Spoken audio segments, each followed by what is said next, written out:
நீரும் நெருப்பும் பாகம் 1. ஜானகி, டேய் கார்த்தி, சாப்பிட்டு போடா என்று கத்திக்கொண்டே வாசலுக்கு வந்தாள். அம்மா, கல்லூரிக்கு நேரம் ஆயிடுச்சுமா, நான் கிளம்புறேன், நாளையிலேருந்து கண்டிப்பாக சாப்பிட்டு போகிறேம்மா என்று சொல்லிக்கொண்டே கிளம்பி விட்டான் கார்த்திக். இவனுக்கு எப்போவும் இதே வேலை தான், சீக்கிரம் கிளம்பாமல் சாப்பாடு சாப்பிடாமல் ஓடுவான் என்று சொல்லிக்கொண்டே வீட்டு வேலைகளை தொடர்ந்தாள் ஜானகி. கார்த்திக் 2ஆம் ஆண்டு பிஇ படித்து கொண்டிருக்கிறான்.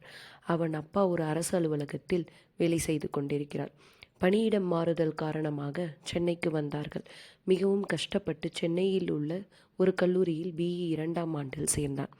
அவன் ஒரே மகன், எனவே அவனுக்கு வீட்டில் செல்லமும் அதிகம், கண்டிப்பும் அதிகம். கல்லூரியில் சேர்ந்து 1 மாதம் ஆகிறது. அவனுக்கு என்று 5 நண்பர்களும் கிடைத்து விட்டார்கள். கார்த்திக் அடித்து பிடித்து தாமதமின்றி கல்லூரிக்கு வந்து சேர்ந்தான். அவன் வகுப்பை அடைந்து தன் இடத்தில் சென்று அமரவும் பேராசிரியை வகுப்பிற்கு வரவும் சரியாக இருந்தது. ஆசிரியை வந்தவுடன் பிரியா என்று அழைத்தார். எனக்கு டிபார்ட்மெண்ட்டில் ஒரு முக்கியமான மீட்டிங் இருக்கு, அதனால் வகுப்பில் யாரும் பேசாமலும் சத்தமிடாமலும் பார்த்துக்கொள் என்று கூறிவிட்டு சென்றார். கார்த்திக் சற்று கடுப்பாகி கண்களை மூடிக்கொண்டான். அவன் முகம் போன போக்கை பார்த்து கொண்டு இருந்த அருண், என்ன ஆச்சுடா என்று கேட்டான்.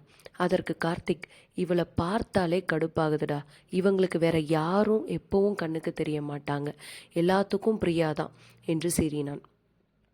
அருண் அதற்கு அவனை சமாதானம் செய்து, ஆரம்பத்திலிருந்தே இப்படிதான்டா, எதுவும் மாற்ற முடியாது, விடுடா என்று கூறினான். பின்பு கார்த்திக், ஒரே பசிக்குதுடா, அம்மா சாப்பிட்டு போ என்று சொன்னாங்க, கேட்காம வந்துட்டேன், இப்போ இவ வேற முன்னாடி நின்று கடுப்பாக்கிட்டு இருக்கா, கேன்டீன் போகலாண்டா என்று சொல்லி கொண்டிருந்தான். அதற்குள் பிரியா இவர்கள் பேசிக்கொண்டிருப்பதை கவனித்து விட்டாள். Hello, last bench blue shirt, பேசாமல் இருங்க, இன்னொரு முறை பேசுனா எழுந்து நிற்கணும் என்று கூறினாள். அந்த ப்ளூ ஷர்ட் வேறு யாரும் இல்லை, கார்த்திக் தான். இவன் கண்கள் கோவத்தில் சிவந்து பல்லை கடித்து கொண்டு முறைத்து கொண்டிருந்தான்.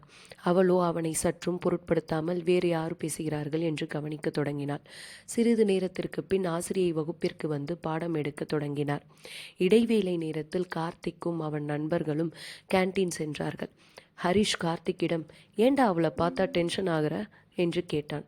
கார்த்திக் 2 வாரத்திற்கு முன்னால் நடந்த கதையை கூறத் தொடங்கினான். கார்த்திக் ஏன் பிரியாவை பார்த்தா கடுப்பாகிறான்? 2 வாரங்களுக்கு முன்னால் என்ன நடந்தது? தெரிந்து கொள்ள காத்திருங்கள் அடுத்த பாகத்திற்கு. கதை பிடித்திருந்தால் லைக் பண்ணுங்கள். அடுத்த பாகம் வரும்பொழுது தெரிந்து கொள்ள சப்ஸ்கிரைப் பண்ணுங்கள். நன்றி.